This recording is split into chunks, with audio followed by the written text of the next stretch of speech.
Assalamu alaikum and hello everyone. Karibuni tena Tajiri's Kitchen, na leo nimewaandalia mapishi ya achari ya vegetables ama achari ya mboga mboga, na hivi ndivyo achari yetu itakavyofanana.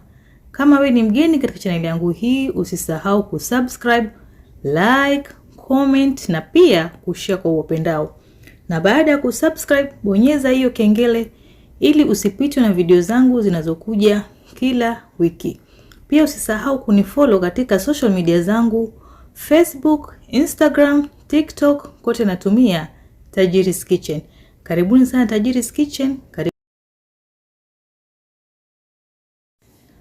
Mahitaji yetu ni turnip, cauliflower, karoti, limau na pilipili mbichi. Samahani, hizi vitu viwili majina yake kwa Kiswahili sivijui, lakini unaweza kugoogle na ukapata majina yake kwa Kiswahili.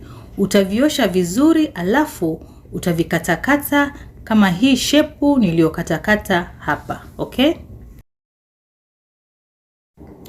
Viungo tutakavyotumia ni mbegu za uwatu, mbegu za haradali, pilipili kavu, mbegu za kuzibari, manjano na pilipili ya unga.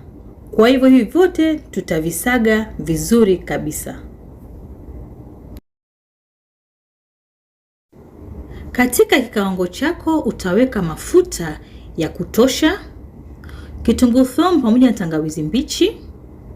Utaweka curry leaves kama uko nazo, kama hauna pia itakuwa sio lazima. Utakoroga vizuri na utavipika kwa muda wa dakika 1. Baada ya dakika 1 utaweka zile spices zote tulizozisaga.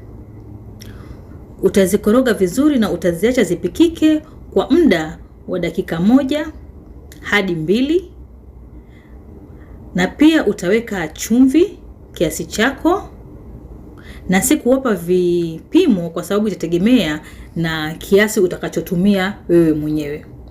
Baada ya hapo sasa itakuwa mchanganyiko wetu upo tayari kuepuliwa. Sasa ni wakati wa kuweka vegetables zetu ama mboga mboga zetu. Utaziweka vizuri kama hivi na utazikoroga hadi vikorogeke vizuri kabisa. Baada ya hapo sasa utaweka limau na utaendelea kukoroga vizuri, alafu utavifinika hadi vipoe kabisa.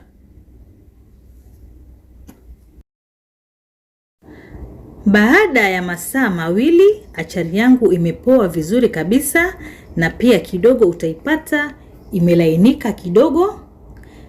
Sasa ni wakati wa kuhifadhi katika chupa yako kama hivi, chupa ya ufuniko yani. Na achari hii itakaa kwa muda wa wiki 2 ndani ya friji. Na pia kama hutaweza kuila hivi ikiwa mbichi mbichi, unaweza kuipika kwa muda wa dakika 2 ama dakika 3 na ukaiepua yani kidogo iweze kuiva. Lakini kama unaweza kuila ikiwa mbichi mbichi kama hivi yani, unaweza kufanya resipi hii na ukaila hivi. Lakini kama huwezi, utaipika kidogo kwa muda wa dakika 3. Kwa hivyo sasa tunaiandaa katika container yetu kama hivi. Alafu sasa ipo tayari kuandaliwa. Yani hapa ni utamu wa hali ya juu. Natumai mkijaribu hii resipi yangu mtaipenda sana hii achari. Yani inakupatia appetite hata kama ujisikii kula. Ukionja tu hii achari na kwambia yani utakula vizuri kabisa.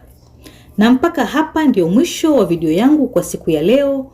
Natumai mumeipenda na pia mtaijaribu. Bila kusahau kusubscribe, like, comment na kushare kwa uwapendao. Usisahau kunifollow katika social media zangu. Karibuni sana Tajiri's Kitchen. Bye.